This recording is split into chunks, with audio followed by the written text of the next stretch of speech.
My name is Caleb Leese, and my presentation will focus on serial child sexual abusers or offenders. Introduction. This presentation will focus on the profile of a serial child sexual abuser or offender.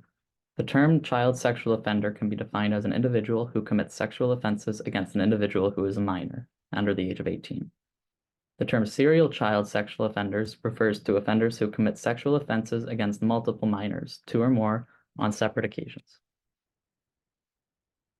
Overview of child serial sexual abusers. It is often difficult for law enforcement to establish a criminal profile for child sexual offenders because it is challenging to distinguish between factors and evidence that may be relevant and/or important at a crime scene and factors that are not significant and are misleading. For child sexual offenders who are not close with their victims, there is a greater likelihood of violence or a weapon being used. This suggests that child sex offenders who abuse children who are previously unknown to them are more likely to engage in other violent crimes. Typically, child sex offenders tend to be close with their victims. They often spend a lot of time around their victims and their victims' families, establishing a close bond with the victims and their guardians. Offenders who have a relationship with their victim are often in a position of authority over them. Oftentimes, offenders have a close bond to the victim's parents. The parents likely trust the offender and, thus, tell their children that they are a good person and should feel safe around them. Since they are in a position of authority, they may feel more powerful and/or that a weapon would be unnecessary. Even if they are not in a position of authority, the victim likely has a lot of trust towards them as they are close with their family. Taking this into consideration, it is not surprising that weapons and violence are more common in assaults that involve strangers. Definition and overview of child serial sex abusers continued. Sexually abusing children or minors is one of the most heinous crimes that exists. It is paramount for law enforcement to create a reliable offender profile that can guide them in their investigation, especially for child serial sexual abusers. When investigating cases of child sexual offenses, especially serial child sexual abusers, victimology can offer important insight as to who the offender may be as well as how the offender knows them. Victimology refers to the study of victims of crime and the factors that contribute to their victimization. Concerning victims of child sexual abuse, the majority of offenders have some sort of prior relationship with the victim. When the offender has a prior relationship with the victim, there is a lower chance of the offender using a weapon during the offense. On the other hand, individuals who commit child sexual offenses against a stranger are more likely to utilize weapons in the act of their offense. So how do child sexual offenders gain access to their victims? The majority of sexual offenders who abuse minors already have a bond or relationship with the victim. Approximately 30 to 40% of victims are abused by a family member, and nearly 50% are abused by a family friend or someone outside the family whom they know.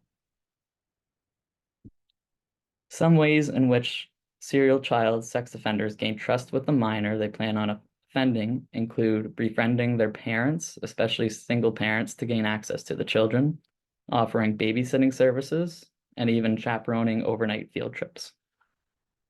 Approximately 10% of sexual offenders who abuse minors do not know their victim. It is evident that not every child sexual offender has a prior relationship to their victim or the victim's family. Some ways in which child sex offenders lure or gain access to victims whom they don't know include attending youth sporting events or offering to volunteer for youth sports or organizations, volunteer or work for jobs that involve children, loitering near parks, arcades, schools, or other places where children go, and befriending minors on social media such as TikTok, Snapchat, Instagram, online gaming platforms. And there's a website called Omegle, which is really popular, which is basically an anonymous video chat who you can connect with strangers. So case background. The parents of the Jordan family were concerned after observing behavioral changes in their children who are aged 8 and 10. Their youngest child, Jamie, became very secretive, had difficulty regulating their emotions, and started wetting themselves, none of which occurred in the past. Eventually, Jamie told their parents that an older boy was sexually abusing them, and that their sibling often witnessed the alleged abuse and assaults. The children labeled the abuse as games that involved violent and coercive sexual acts that took place several times per week. The children noted how the games would occur around their neighborhood, including on the property of a local school and at a park located down the street from their house. The children told their parents that the games would occur when they were alone with the alleged abuser. The alleged abuser never revealed his name to the children of the Jordan family. However, the children noted that they referred to the alleged abuser as Bubbles. Jamie refused to tell their parents what the alleged abuser looked like because the abuser threatened Jamie. The parents of the Jordan family are worried and distraught. To make matters worse, the local school is not being very cooperative in identifying the alleged abuser. After speaking to law enforcement, the Jordan family discovered that there was a similar case in the neighborhood a couple of years ago. The victim of the previous assault was 7 years old. The victim of the previous assault stated that an older boy from the neighborhood would play games, and the games resembled those that Jamie experienced. The previous assault also occurred at the neighborhood park. However, the victim would not reveal the identity of the alleged offender. And the victim and their family of the previous assaults moved across the country, and law enforcement was never able to solve the case. Socio-demographic and life habits. So the sex of the offender is male. The age is likely older teens, around 16. Now that may be inaccurate because there has been a couple of years since between the two offenses. Their race and ethnicity is unknown.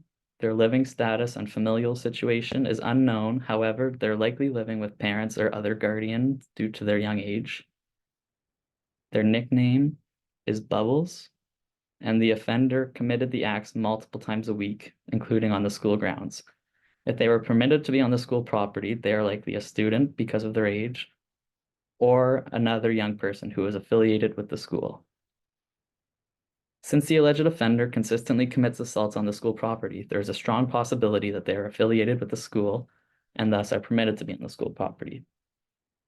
Taking this, as well as the fact that the school was not very cooperative in helping the Jordan family into consideration, it seems as if the offender may be affiliated with the school. Psychological factors and personality. Manipulation and coercion. It seems as if the alleged abuser, known as Bubbles, has a pattern of using threats and manipulation in order to control his victims and refrain them from reporting it. Power and control. The violent and coercive acts that the offender committed on the young victims suggests that they may have a need for power and control, which they exert through violent and coercive acts.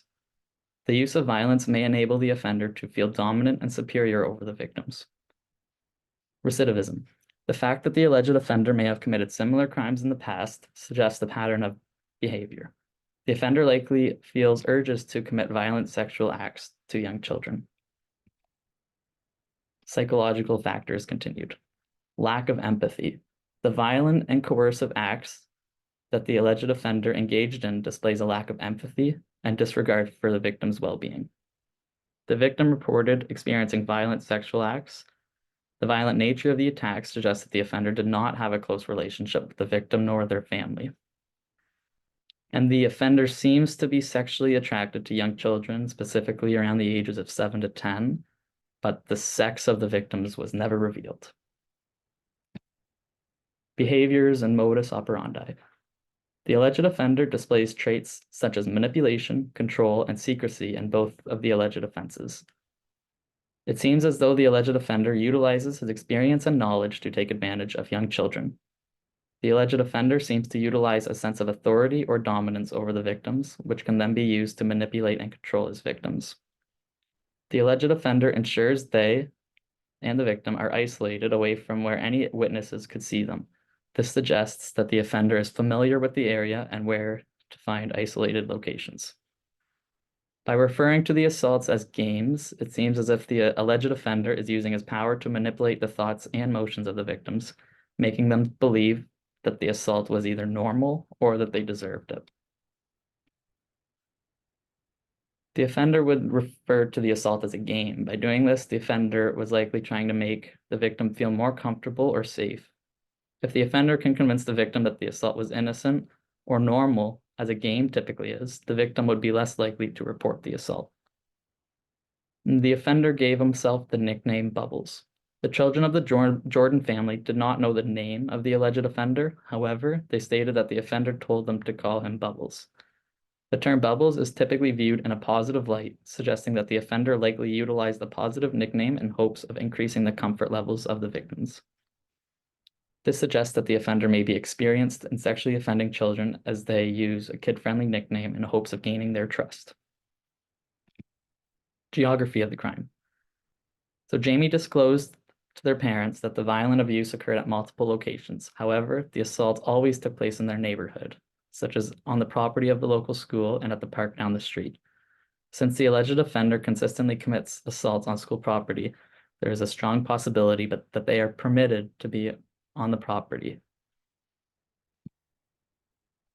The victim of the previous assault also reported to law enforcement that the alleged abuse would occur at the local park.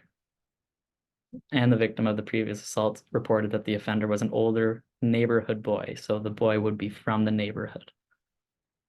Due to the fact that the alleged abuse occurred at the same locations in the same neighborhood, there seems to be a connection between the offender and the neighborhood. Investigative techniques. Surveillance cameras. Surveillance cameras should be installed at the local school, local playground, and other public areas in the neighborhood. Law enforcement should request footage from surveillance cameras that are located at residential and commercial locations. Law enforcement should also recommend that local residents install cameras or other surveillance systems, especially those with young children. Stakeouts. Conducting stakeouts could be an effective way to reduce further assaults and potentially capture the alleged offender. Law enforcement could be hidden in unmarked cruisers in isolated areas where the alleged offender is known to frequent. Patrol saturation. If future attacks continue to occur, law enforcement could utilize patrol saturation to surveil the neighborhood and local park and school. The alleged offender is unlikely to commit further offenses if there is a high level of police presence, since they are known to commit their offenses in isolated areas away from the view of others. Statement to the public. Law enforcement should release a statement to the public acknowledging that there is a risk to the public, specifically young children, in an effort to increase parental involvement and parental supervision to minimize the risk of future attacks. DNA and forensic analysis. Law enforcement could test Jamie's clothing for DNA, such as saliva, semen, or blood from the alleged abuser, and check their databases in an attempt to find a match. Case linkage and linkage analysis. Law enforcement could search their database and search for crimes with similar characteristics, such as crimes nearby with a victim around 7 years of age, child sexual abuse around a local neighborhood, park, or school, or victims who had been abused by an older boy with the nickname Bubbles. And collaboration. Local law enforcement should investigate other nearby neighborhoods to determine if there were similar cases of child sexual abuse and/or collaborate with local law enforcement agencies in an attempt at linkage analysis and obtain more evidence against the alleged abuser. Conclusion. Creating a generalized profile among all child serial sexual abusers would not be reliable, as there are different aspects and factors that make each case distinct. The offender profile that has been created for Bubbles reveals that he likely lives in close proximity to the neighborhood where he committed his offenses. Bubbles is able to abuse his victims by manipulating them, controlling them, and using methods such as a kid-friendly nickname as well as threats in an attempt to prevent them from telling someone. The sex of the victims was not revealed, so it was not possible to incorporate the alleged offender's sexual preference in the offender profile. Thank you for listening.